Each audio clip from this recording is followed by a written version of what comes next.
Walimatul ursy itu berarti perayaan nikah, pesta perkawinan, dan di beberapa tempat dikenal juga dengan istilah kenduri. Setelah orang melakukan pernikahan, lalu dia menunjukkan rasa syukur dan kebahagiaannya, yang bentuk rasa syukur dan kebahagiaan dari pernikahan yang telah dilakukannya itu, lalu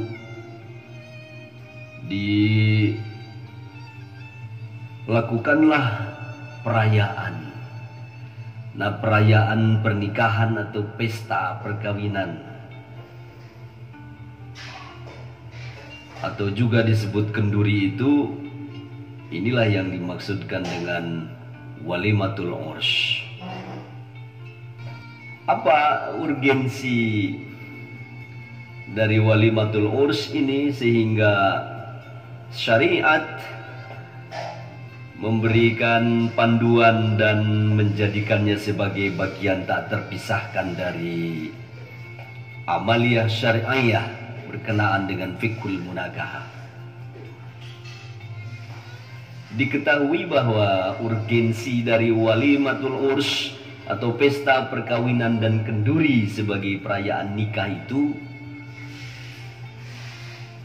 dia menjadi tanda, menjadi syiar, tanda dan syiar agamawi yang disyariatkan, yang dimaksudkan untuk mensiarkan kabar secara luas kepada khalayak, kepada masyarakat berkenaan dengan iqduz zawaj atau pernikahan yang telah dilakukan oleh insan hamba Allah yang tunduk dan taat kepada syariatnya, dan mendapat kebahagiaan karena telah dijodohkan, dipasangkan, dan mengikat diri dalam pernikahan pada satu posisi dunia baru,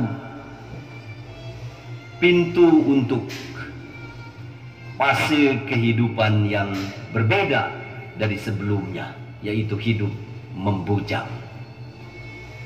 Inilah yang dimaksudkan dengan istilah i'lan atau pengumuman yang penuh sukacita karena pernikahan yang dilakukan oleh dua insan hamba Allah.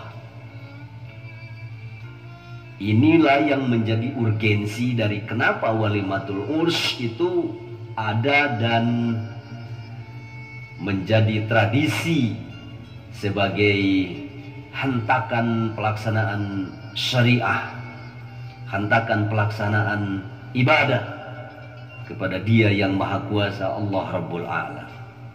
Ini yang pertama yang harus diketahui berkenaan dengan makna dan urgensi dari walimatul ursy itu. Nah, mitra sekalian yang dirahmati Allah dan para pemirsa yang budiman, yang kedua, lalu apa hukumnya? Hukum walimatul ursy itu berdasarkan kacamata agama, berdasarkan pandangan syara itu apa? Di kalangan ulama hukum Islam, para fuqaha, berkenaan dengan walimatul ursy ini terdapat dua pandangan. Yang pertama, mewajibkan walimatul ursy itu.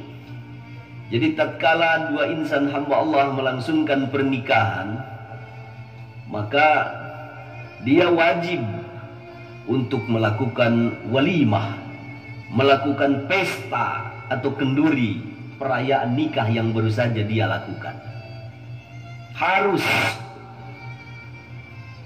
pesta harus dilakukan, pesta perkawinan harus dilakukan.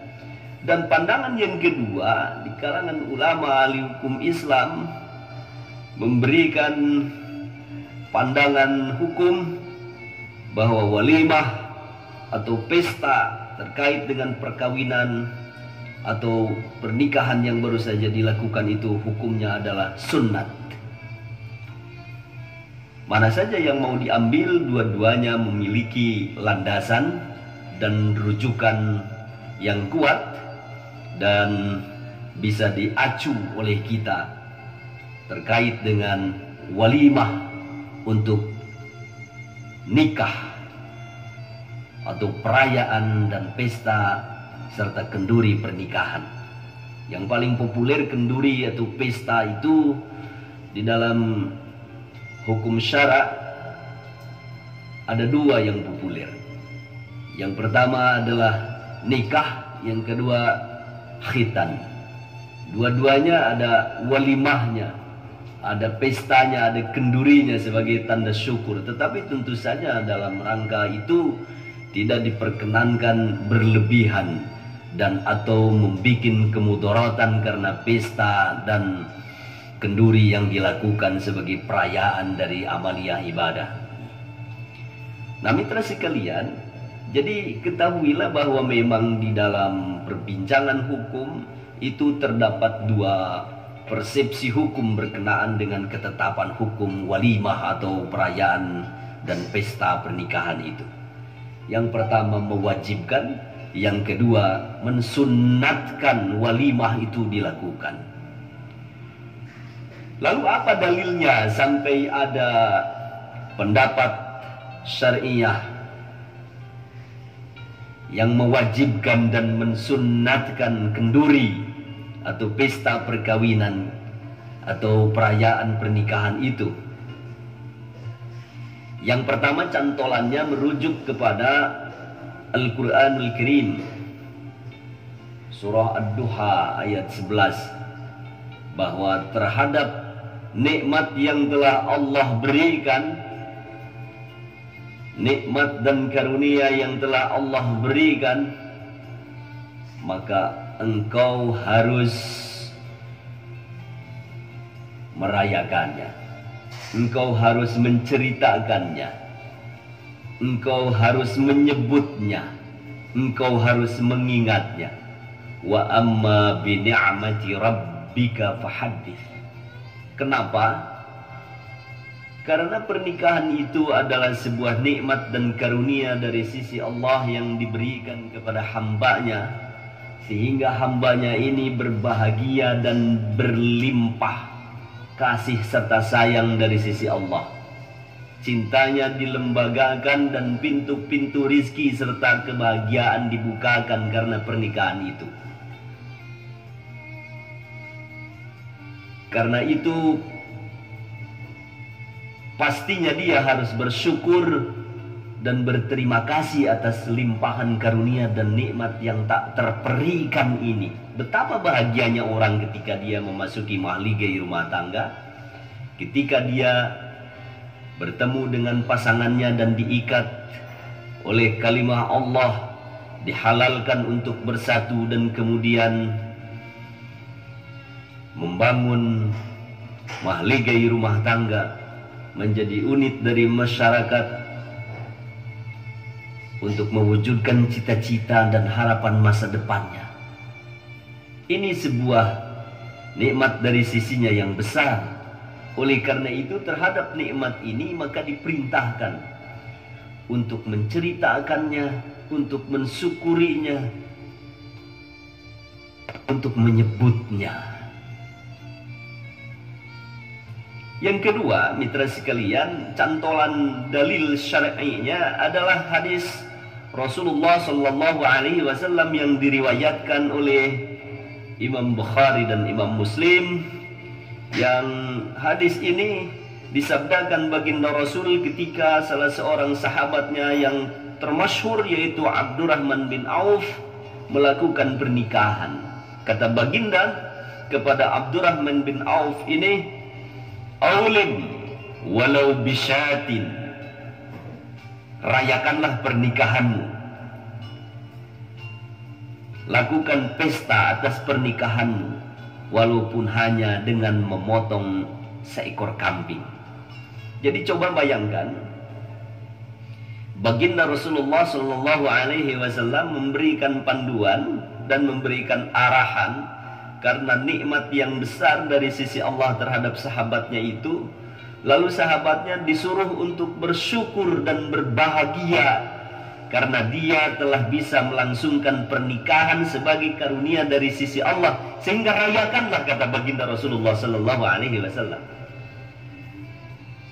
Dan lapad aulim ini dipahami seperti lapad fahaddits tadi sebagai amar, sebagai perintah. Nah, para fuqaha memahami ini karena dia amar tatkala itlaq tanpa apapun yang menyertai lapad itu, maka dipahami dia sebagai sebuah instruksi, sebagai amar, sebagai perintah. Dan menurut kaidah usuliyah, sebuah amar atau perintah jika dia itlaq tanpa ada embel-embel yang lainnya, itu berfaedah kepada makna wajib yang soripulil wujub hakikatan. Jadi secara hakiki melakukan walimah atau perayaan dan pesta atau kenduri perkawinan itu merujuk kepada dalil ini yang diriwayatkan oleh Imam Bukhari dan Muslim terkait dengan pernikahan sahabat Rasulullah sallallahu alaihi wasallam yang bernama Abdurrahman bin Auf ini wajib hukumnya. Meskipun beberapa fuqaha memahami ini sebagai sebuah anjuran, memahami ini sebagai sebuah himbauan saja, karena terkait dengan illat, terkait dengan alasan dan faktor-faktor yang mengitarinya, sehingga harus dikaitkan dengan kondisi objektif dan faktor-faktor yang mendukung, serta hal-hal yang bertautan dengan mungkin dan tidak mungkinnya dilakukan walimah, mengingat ada variasi, ada perbedaan kemampuan di antara insan-insan yang menikah itu. Maka hukumnya tidak wajib, tetapi sunnat, yang jika ditinggalkan ya tidak apa-apa karena tidak memungkinkan. Nah, inilah rujukan atau referensi yang menjadi dasar dalil atau aslud dalil dari walimatul ursy yang dilakukan oleh insan-insan hamba Allah yang melakukan pernikahan. Nah, mitra sekalian yang dirahmati Allah dan para pemirsa yang budiman, yang ketiga yang harus kita ketahui adalah ketika orang melakukan pernikahan lalu dia ingin mengiklankan atau mengumumkan atau memberitahukan atau mensyiarkan pernikahannya kepada sanak saudara dan khalayak, karena biasanya tetangga, saudara, sanak saudara dan famili sekalian handai tolan, bahkan orang umum sekalipun, dari teman, sahabat, mitra kerja, kenalan dan sebagainya, itu biasa diundang. Untuk apa? Untuk menghadiri pesta pernikahan. Lalu ketika yang bersangkutan berikan undangan, apa hukumnya menghadiri undangan pernikahan atau menghadiri undangan walimah ini?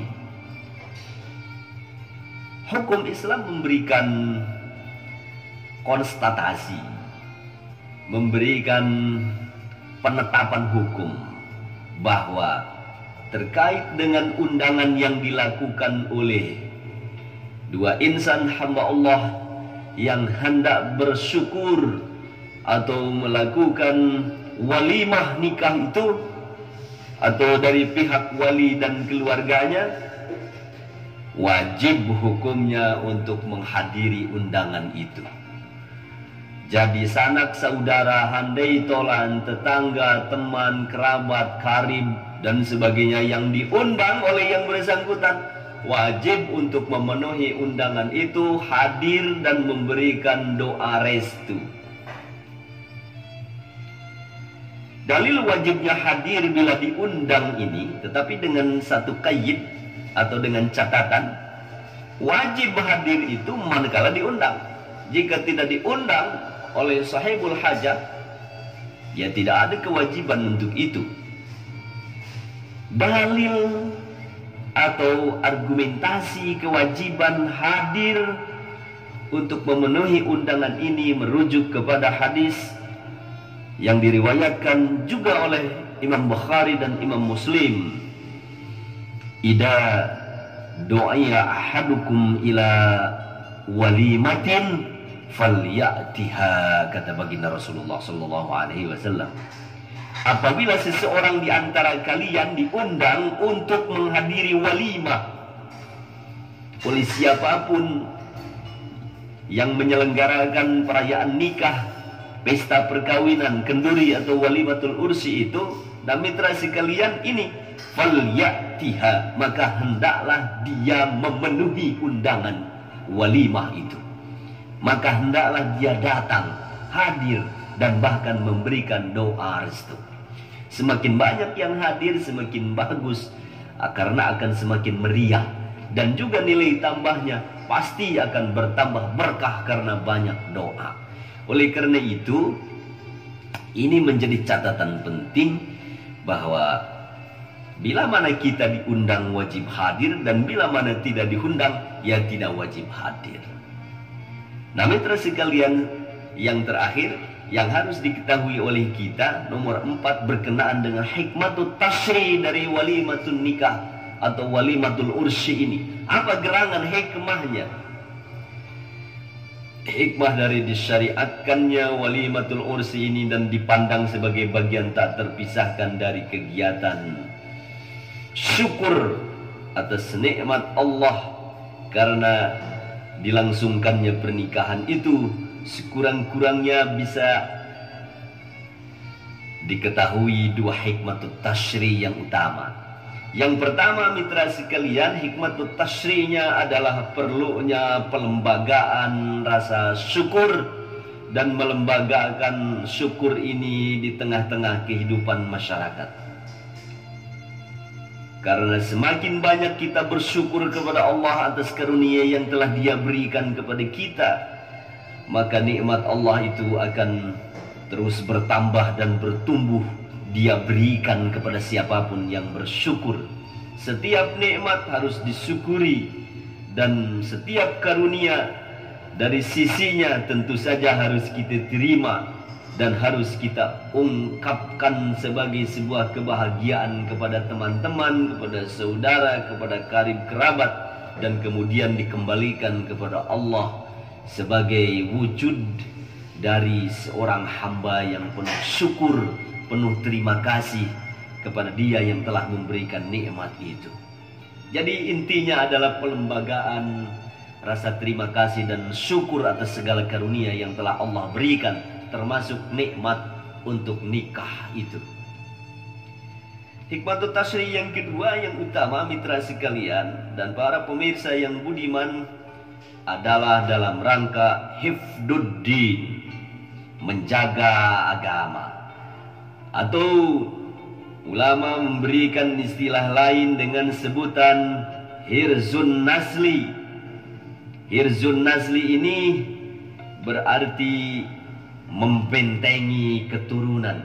Hirzun nasli ala sabil fitrah, membentengi keturunan mengikuti jalur fitrah manusiawi. Karena dengan pernikahan ini agama akan terpelihara dan keturunan juga akan terjaga dengan baik. Pernikahan ini yang diiklankan itu dan yang dirayakan ini, itu menjadi tanda bahwa yang bersangkutan sedang menjaga agamanya, sedang membentengi keturunannya, dan bahkan sedang memelihara, merawat dirinya sendiri secara fitrah, sehingga nilai-nilai manusiawinya akan terus mulia dan memancarkan cahaya.